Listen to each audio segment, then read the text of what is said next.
What codec are we recording in when we record on the PMW F5? That's really a multifaceted question, and so it begins our slide presentation. So, Verge, let's start at slide 1. Here we are, a picture of the PMW F5 with Fujinon's Cabrio PL mount zoom lens. Man, have you guys seen this lens? You may have seen it on J-Town's coverage of 2012 NAB. If not, give us a call. We're really psyched about this lens. It's a PL mount lens that has a zoom rocker switch like a 2/3 inch lens. Pretty awesome. A little bit of money, you know, but hey, if you're shooting reality, it's worth it, right? Also on the back is an Aja quad, an Aja KeyPro quad. So that's a clue to the answer to Germano's question, what codecs can it record in? Quad HD is one of the codecs that we're going to get to. He finished his question. Okay.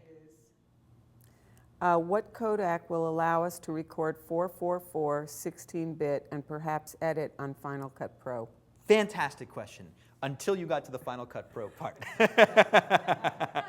All right, you want to record 16-bit linear raw 16-bit. It's very simple. You get yourself a $5,350 device. It's called the AXR5. It sits in between the camera and the battery. It comes with a brand new style of compact flash card. It's not really compact flash, but it's a flash media card. It also starts with AX. It's probably an SM512. It's a 512 gig card. You pop it in the back, and when you're recording at 4K, 16-bit linear raw, a 512 gig card is going to give you how many minutes of recording? About an hour of recording, 4K 16-bit linear raw in the camera. Additionally, if you have a PMW F55, all right, not an F5, but an F55, you can connect all 4 of these HD-SDI 3G outputs into something like Aja Quad and record in Aja Quad's ProRes 444 quad codec or whatever that is. All right, but trust me, if you just hang out and step through our slides with us, I promise you will get a nice complete look at it. So let's go to slide number 2. Fantastic, 4K camera components. Starting at the top, you see that badass manly handle with all those 3/8 and 1/4 inch, threaded holes for you. Below that, you have your 3 viewfinder options. On the left-hand side, LCD 1280 by 720, 3.5 inch giant sideways flipping LCD viewfinder, complete with expanded focus, mirror switch, because when you flip up in certain directions, you've got to mirror and unmirror the 3.5 inch LCD. In the middle, you've got the OLED viewfinder. This is awesome. This is more of an eyepiece, right, than a TFT screen, but that eyepiece is going to reproduce the color like you have never seen. Take my word for it. Don't take my word for it. Come on in and check it out.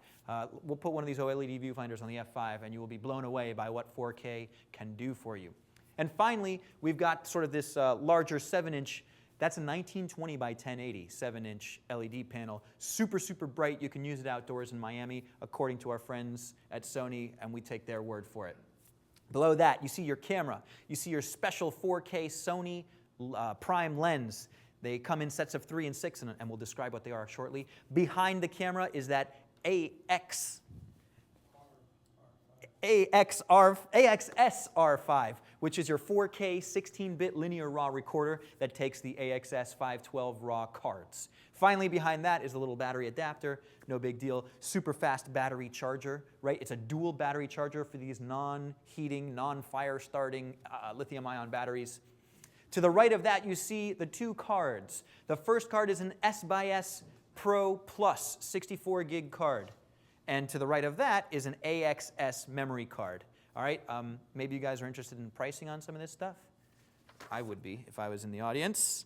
AXS 512 S24 memory card, $1,800. All right, $1,800 for the media to go for an hour of the 4K 16-bit linear raw recording. That's after adding the 5350 AXS R5 4K raw recorder to it. The camera itself, 16,490 for a PMW F5, not bad. If you wanted an F55, 28,990. These are really being eaten up fast. Our pre-order list is growing, so make sure to get on it. The OLED viewfinder that we mentioned, $49.30, and the giant sideways flipping viewfinder, which you see here, $32.20, $32.30. All right. If you wanted a package of 6 of Sony's most awesome 4K prime lenses, $21,000, and if you wanted a package of 3, $11.5. All right. So that's your pricing. We can come back to that. No, let's go back one, please. Thank you. All right, below the camera, Sony made a very minimalistic shoulder pad / 15mm rod holder. I love that, man, because the first thing you want to do when you're shooting is put a camera on your shoulder. This isn't a shoulder mount camera by birth, but simply adding this little accessory gives you not only a nice comfortable shoulder mount, but also a pair of 15mm rods for your follow focus and matte box and everything else that you need to add to it. Finally, 2 new card readers. They're both USB 3.0. Neither one of them needs the separate AC adapter, so they're both bus powered. You can read your S/S cards, you can read your AXS memory cards, bus powered, pretty awesome. Next slide. Here's the lineup of Sony's badass 4K lenses. You got from a 20 all the way up to a 135. It's a little heavier in the low end, 20, 25, 35, right? Then you've got a 50, an 85, and a 135. What's super awesome about them? 9-blade iris to get your extra circular openings and closings. 4K resolution. All right, 4K resolution because you've got a 4K chip. Sure, your old PL mount lenses will work, but come on. Let's get some new lenses, guys. All right, next slide. This is that AXS R5 4K recorder. A couple of cool things about it. Apart from its awesome Darth Vader fan, you can plug your 4-pin power supply right into this little device here. You've got an additional DC output in case you wanted to power something like a viewfinder, power something like a wireless video transmitter or whatever. And additionally, you've got an HDSDI output right out of your 4K or 2K recorder. All right, next slide. Here it is, fantastic. 2K RAW, 16-bit linear, also 4K RAW, 16-bit linear. All right, so when you're in 2K RAW, it's 2048 by 1080. You can do your slow and quick record up to 240 frames per second. So if you're shooting at 24p, that's a 10 times slow motion right on your 4K, right on your 2K RAW. So if you're shooting, a beautiful lady coming up out of the water in the beach and her flipping her hair and the water's going everywhere, you can do it at 240 frames per second. If you're shooting in 4K RAW, you can go all the way up to 60 frames per second. So better than 2.5 times, or right about 2.5 times slow motion if you're shooting at 24p. Resolution, so we're not quite at codec yet, Mr. Sirocco, bear with me, but I want to talk about resolution real quick. 2 versions of 4K resolution. First version, 4096 by 2160. That's proper 4K, all right? But that is a 17:9 ratio. It's not a 16:9. It's a little bit bigger than that. So that's like taking 4 2K monitors and making a 2x2 out of them, all right? So that's 4096 by 2160 4K, all right? There's a second version of 4K because they wanted something that would be exactly relatable to 16:9. So rather than taking 4 2K monitors and making a 2x2 array, they're taking 4 HD monitors and making a 2x2 array. So 1920 by 1080, 2x2 array, it's 3840, thank you, by 2160. All right, so both of those resolutions are available, in your AXS R5 4K 2K recorder. Let's go to Debbie with a question from the internet, hopefully about numbers and letters. Robert would like to know how much the 7-inch monitor is, and we have Atai listening from Jamaica. Welcome, Atai from Kingston, Jamaica. Very happy to hear you watching the show. We really appreciate it. Fantastic. Hope you're doing great. Mr. Robert, thank you for asking. The 7-inch monitor is the one model that didn't make it onto my cheat sheet, and so please send me an email. It's Jesse, Jesse, at midtownvideo.com, and I will respond with the pricing on that 7-inch monitor. Forgive me for that. All right? So you may be saying to yourself, what does 14 stops of latitude look like? And my answer to that is direct your attention to this slide here. If you're watching on the internet, you're going to probably still benefit from the fact that it started out on 4K. If you're in the studio, a little bit easier to check this out, but check out the detail in the dark black leather couch. You can kind of see it. Look at the bottom of the couch in the foreground where it's casting a shadow on our hardwood floor. You see the wood grain even in that shadow there, yeah? All right, so now let your eye creep all the way to the right, where you're looking at the patio furniture outside the brightly lit windows. These windows are not gelled. These windows are not gelled. So on your normal, everyday HD cameras, you would have a very hard time to maintain all of the detail, both in the dark, dark shadows and in the bright, bright, blown out patio furniture outside the window. PMW F5, PMW F55, not so much, all right? This looks like it may have been shot in S-Log and maybe color corrected a little bit afterwards. This was raw. This was raw. 14 stops raw. 14 stops raw. So that's what 14 stops of dynamic range is going to do for you. All right, you're going to shoot in contrasty situations. Arm yourselves with badass cameras. Next slide, please. There's that minimalistic Sony shoulder mount rig that I love. Of course, you can take any other third-party manufacturer's 19mm rods, 15mm rods, however you want to rig out your camera, you can do it. But on the other hand, if you wanted to get real small, you can do so. If you wanted to get real small and have a shoulder mount, you can do so. Let's see the next slide. All right, let's talk about codecs. Finally, Mr. Germano Sirocco, this is the answer to your question. On the very, very low end, we're recording at XD cam. So can you record at 420, 35 megabits per second? Yes. 422. Can you record at 420, 35? 35, no. No? Only 50, 42. Man! Well, then hang on to your EX3s. All right, so XD cam, you can only record at 422, 50 megabits per second. My apologies, this camera's way out of my league. All right, next. If you didn't want to record in something as base as XD cam, you could step up to HD cam SR. Chris Sloan, longtime friend of the show, guest of the show, and one of my favorite guys to refer back to whenever we talk about HD cam SR. Yes, you can shoot an HD cam SR codec at either 220 or 440 megabits per second. All right, so that's the old stuff that you used to be able to do even without an F5. This is what you're able to do now that you've got an F5. Sony's got a brand new codec, XAVC. All right, this is 100 megabits per second, 422. You can shoot in HD, 1920 by 1080, 1280 by 720.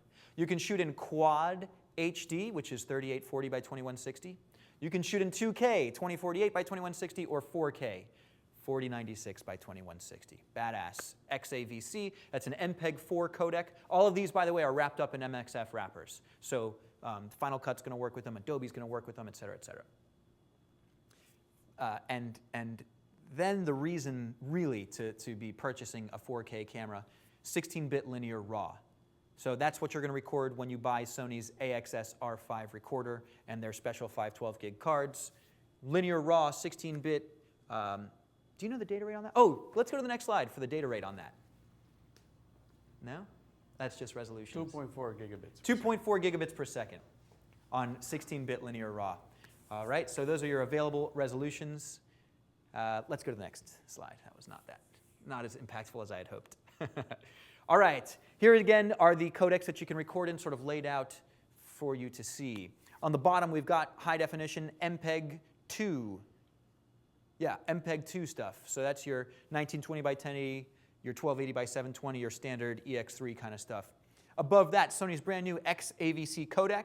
That's for your high frame rate 4K and 2K stuff. And then yet again, another step up, either 220 or 440 HD cam SR. That's called Something Studio Profile. Simple studio profile. Simple Studio Profile. So if you're shooting soap operas, dramatic serials, network promos, this kind of thing, if you were used to recording in tape on HD cam SR and you said to yourself, man, I wish I could go tapeless, we now have the solution for you.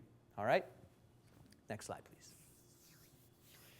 A little bit more information on codecs. If Mr. Sirocco is still watching, you'll be very happy to see this. If you're not a big camera dork, then you might not be so happy to see this. But here are all the data rates at which you can record. All the way in the bottom, RAW, 4K and 2K, 2.4 gigabits per second max. That goes all the way down. If you didn't want to do your overcrank and undercrank, okay, this is maximum recording data rate. So if you're cranking up to 240 frames per second, that's when you're at 2.4 gigs. But you get to about half of that if you're recording 24, 30 frames progressive. You get to about 1.2 gigs a second. So that's at the heavy, heavy end. At the light end, as small as 50 megabits per second to do your standard HD stuff to match you up with your EX3s and your EX1s. Yeah? Pretty clear? Next slide, please. Here's the new S/S Pro memory card. Designed specifically for the F5 and F55, you can get them in 64 and 128 gigs. All right, now this is what you can do internally in the camera. So if you're on a PMW F5, you can go all the way up to 2K Yes. to record internally in the camera. No, you can 4K. You can? Yes. PMW F5 internally. No. And the F5 only 2K or Keep HD, up, sorry. man. We're just on the F5 right now. Sorry, just my on the brain is F5. fried. All right, if you were to add the AXS R5, you can record 4K. PMW F5 limited to, if you're just on the built-in S/S recorders, you're limited to HD or 2K. HD or 2K. Fantastic. Thank you very much, Juan. All right. Maximum write speed 1.6 gigs. Not the end of the world. Pretty fast. How much should I expect to pay for a 64 gig S/S Pro card? Not too much. Whatever it is, it's not too much. We'll get the answer tomorrow. All right, next slide. Price per gigabyte is less than the existing S/S Pro. Okay, the price per gigabyte on the S/S Pro Plus, price per gigabyte, is lower than the price per gigabyte on existing S/S cards. In other words, a 64 gigabyte card will cost a little bit less than a Fantastic. Pro card. So the new S/S Pro Plus cards are cheaper than the old S/S Pro cards. They're less expensive. Less expensive. Fantastic. They're not cheaper. And fast. They're not cheaper. Thank you, Juan. Thank you. All right, let me direct your attention to this fancy slide here. This is the media that you're going to be inserting into your AXS R5 to record that linear 16-bit RAW, 2K and 4K codec stuff. All right, you get them in 512 gig capacity. Remember, that's about an hour at 4K resolution. Pretty awesome. Maximum write speed of 2.4 gigabits per second. That is 240 frames per second at this 16-bit RAW codec. Pretty awesome. It's, no moving parts. It's flash media. And again, one of these cards costs $1,800 to put in your 5350 AXS R5 recorder. Okay, so for about 22 grand plus whatever lenses you got, you're shooting 4K RAW. F5, R5, one of these fancy cards, and you're off and running. Let's see if we have any more slides. Yeah, simultaneous proxy recording. Okay, so what if you have to satisfy clients both in the 4K sphere and in the HD sphere? Or more importantly, what if you want to shoot so that you can archive your material on 4K, but you only have to hand off HD to your client? Well, you don't have to shoot everything twice, all right? You can simultaneously record 4K RAW to your AXS R5, and HD or 2K to your S/S card internal to the camera. You can do both of those at the same time. Even more impressive, if you're on a PMW F55, you can record 2 codecs simultaneously to an S/S card internally in the camera. That's pretty cool. I don't know why you would want to do that, but I think it's an awesome feature. Maybe you got to turn in HD XD cam to somebody and 2K to somebody else, and you've only got one card. You can do it. You can do it. Let's see the next slide. All right, so what are the differences between the F5 and the F55? The first thing we mentioned is that the F5 has your standard, well, not your standard, excuse me, it's got your XMOR CMOS chip. So your low power consumption, A to D built into your CMOS capture chip. However, it is a progressive scan CMOS chip. On the PMW F55, however, you are a color gamut as wide as the F65, and it's a frame scan transfer. So it is not a progressive scan. The whole thing refreshes all at once. You are not falling victim to rolling shutter when you pan your camera. Same lens mount, same recording format in both HD and 2K. The F55, however, can record both quad and 4K. All right, quad HD and 4K to an S/S card internally. The PMW F5 cannot. PMW F5 requires that AXS R5. They both have the same recording media, so there's no difference there, but we have a little bit more of comparison between the F5 and 55 on our next slide. 4K output, that's a big one, all right? If you wanted to utilize a third-party external recorder to get your 4K footage recorded, you can do so on a PMW F55. You cannot on a PMW F5. So if you wanted 4K recording with an F5, you are required to purchase the Sony AXS R5 4K recording device. Not the end of the world. It's a pretty badass piece of hardware. All right? And finally, in high frame rate, you can crank it up a little bit higher in the F55. 240 frames per second in 2K RAW on the F55 and only 120 on the F5. Those are the differences between the F5 and the F55. Those and about 20 grand. No, those and about 12 grand. All right? Next slide, please. New S35 frame scan transfer CMOS. That's the badass chip on the F55. 14 stops of exposure latitude. It's rated at ISO 1250. All right? There's a lot of sophisticated microchips on the CMOS chip, which are taking up sort of real estate on the chip. That's what is making it less sensitive than the PMW F5. So the F5 is rated at 2000 ISO, F55 1250 ISO, and that's because the CMOS chip in the F55 has to share a little bit of real estate with some microchips that allow for the simultaneous frame scan transfer versus the progressive scan on the PMW F5. So the F5 is actually rated at a little bit higher ISO. It's a little bit more sensitive. Both pretty sensitive cameras, though. All right, and let's see if there's any more slides. Oh yeah, here's an example of what you will get when a train speeds by your CMOS camera. All right, that's a progressive scan CMOS camera. If, on the other hand, you've got your frame scan transfer CMOS camera, it will always look like the global shot on the left. Got anything else for me, Verge?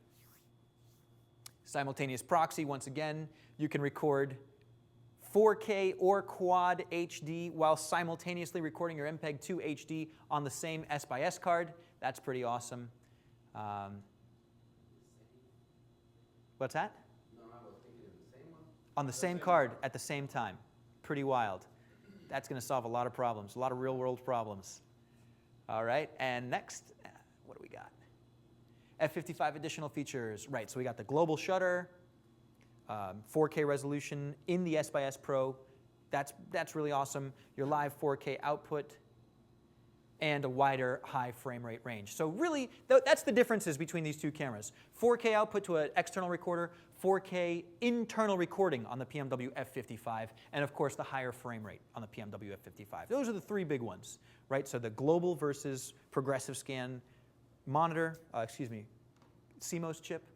The 4K output exists in the PMW F55 and not so much in the F5. And then the capacity to record 4K on an S/S card versus the F5's requirement to have that AXS R5.